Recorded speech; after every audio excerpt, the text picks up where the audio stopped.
वाल्मिक कराडच्या बातम्या पाहिल्यामुळे अशोक मोहिते नावाच्या तरुणाला मारहाण करण्यात आली। तुझा संतोष देशमुख करू अशी धमकी सुद्धा या तरुणाला देण्यात आली। गावातील वैजनाथ बांगर आणि अभिषेक सानप नावाच्या तरुणांकडून ही मारहाण करण्यात आली।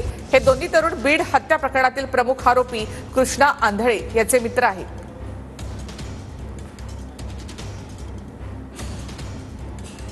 शिळामध्ये झोपलेला होता, सारखा समेशामध्ये बसलेला झोपलेला होता, म्हणून तू काय या बातम्या बघतोस म्हणून झोपलेल्या जागेवर वार केलेत।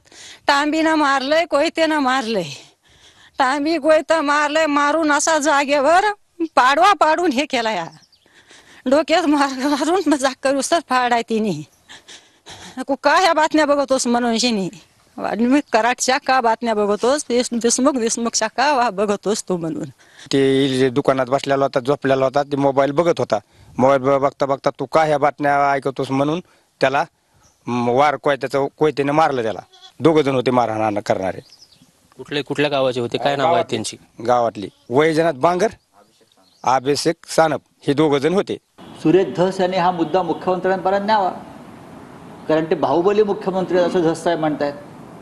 मग बाहुबलीने एका सामान्य माणसावर अशा प्रकारे हल्ला झाला असेल, मारहाण झाली असेल, तर ते मारहाण करणारे कोण आहेत हा मुद्दा सुद्धा सुरेश धस यांनी मार्गी लावावा। आता कोणीच बातम्या पण बघू नये हे किती धक्कादायक म्हणायचं। आणि बातमी बघितली म्हणून डोक्यात जर असे कोयते घालायला लागले तर अक्षरशः हलून निघायला होतंय। एवढंच नाही तर मला आणि अशी माहिती मिळाली की जेव्हा वाल्मिक कराडचा वाढदिवस होता तर तेव्हा सुद्धा त्याचा फोटो सुद्धा स्टेटस म्हणून अनेक लोकांनी ठेवला।